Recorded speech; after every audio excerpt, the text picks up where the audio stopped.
पंचावटी नाम के गांव के पास ही एक जंगल था।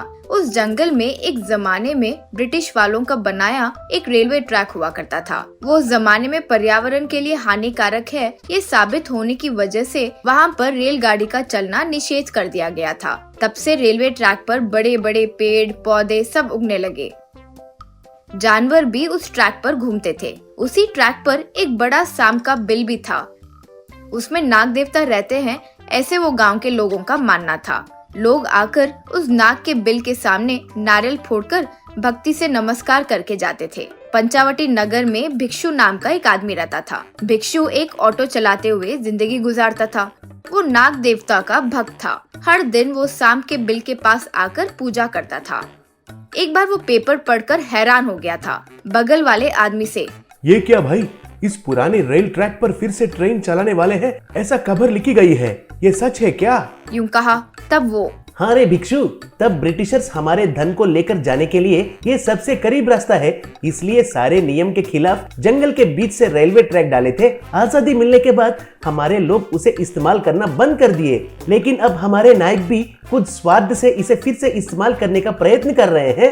यूं कहा। एक और, रेलवे मिनिस्टर रघुराम अपने ही गांव का है ना, वही कुछ कॉन्ट्रैक्ट के लिए ऐसा कर रहा है, ऐसा सबका मानना है। चलो चलकर पूछते हैं। हमारे गांव की बगल में जंगल को यूं नाश हो जाए तो देखते थोड़ी रहेंगे क्या? यूं कहा। इस तरह गांव वाले सब मिलकर रघुराम के पास जाकर पूछने लगे। तब रघुराम, क्यों भाई, मुझे ही डरा रहे हो?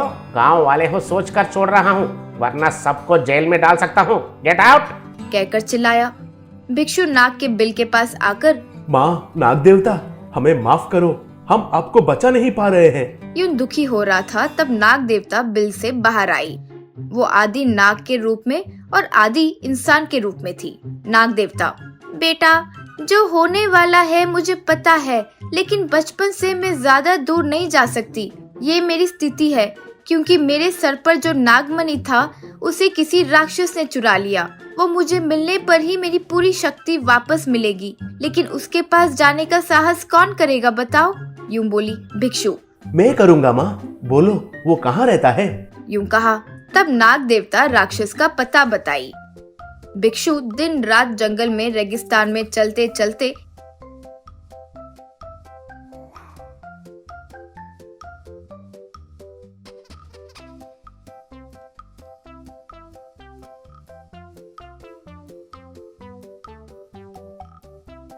एक गुफा के पास आया।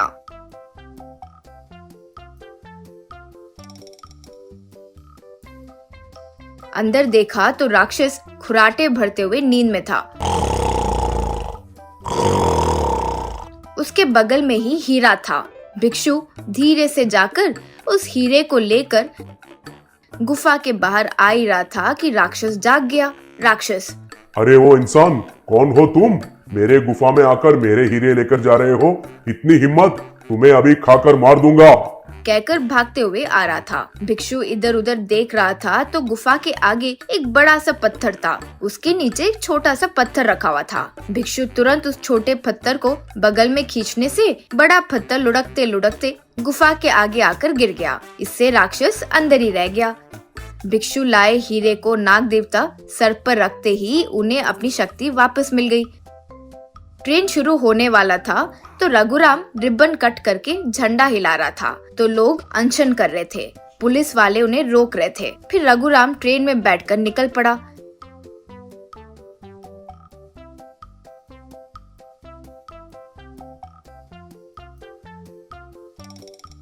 जंगल के पास ट्रेन की पटरी पर अनशन करते हुए लोग ट्रेन ऊपर आने की वजह से हट गए। ट्रेन ऐसे जंगल में आ गई। तब रास्ते पर मौजूद पेड़ सब टूटने लगे और ट्रेन तेजी से आने लगी।